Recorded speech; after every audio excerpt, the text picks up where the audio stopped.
Hi guys, তো আজকের এই ভিডিওটা এখান থেকেই শুরু করছি। তো পাড়ায় আছে আমাদের একটা পুচকির জন্মদিন, মানে একটা দাদার মেয়ের জন্মদিন। তো চলো জন্মদিনে পার্টি থেকে কি খেলাম সেটা তোমাদের সঙ্গে শেয়ার করব। আমরা যেতে না যেতেই জেঠিমা আমাদের হাতে ঠান্ডা স্প্রাইটটা তুলে দিল। স্প্রাইটটা খাওয়ার পরে আমরা এই বার্থডে কেক কাটার এখানে চলে আসি। দাদা কেকটা নিয়ে চলে আসে। দেখো কি সুন্দর লাগছে না কেকটা?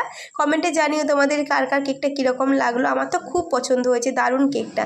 এবার সব বাচ্চা পার্টি নিয়ে কেকটা কাটা হলো। কেকটা কাটার পরে আমি আর কুচকি মিলে সবার ফটো ভিডিও তুলে দিলাম। এবার ওই যে কেকটা কেটেছিল আমাদেরকে দিল, ওই কেকটা খেয়ে নিলাম। তারপরে আমাদের হাতে চলে এলো চিকেন পকোড়া। চিকেন পকোড়া খেতে খেতে পুচকিটাকে একটু জ্বালাচ্ছিলাম। এটা আমাদের পাড়ার একটা পুচকি, অনেক বদমাইশি করে, তাই ওকে জ্বালাতে খুব ভালো লাগে। এরপরে আমরা মেন কোর্সে নেমে পড়ি। প্রথমে ছিল ফ্রাইড রাইস, আলু ভাজা, আর এখানে ছিল চিকেন কষা। ব্যাস, ফ্রাইড রাইস আর চিকেন কষা দারুণ লাগছিল। কম্বিনেশনটা যেরকম অসাধারণ, খেতেও দারুণ লাগছিল। এটা খেয়ে নেওয়ার পরে আমাদের পাতে পড়ে গেছিলো চাটনি। এই চাটনিটা আমের চাটনি, দারুণ লাগছিল। চাটনিটা পাঁপড় দিয়ে খেয়ে নিয়েছিলাম, আর এদিকে ভাজা মিষ্টি ছিল, তার সঙ্গে ছিল আইসক্রিম। টাটা।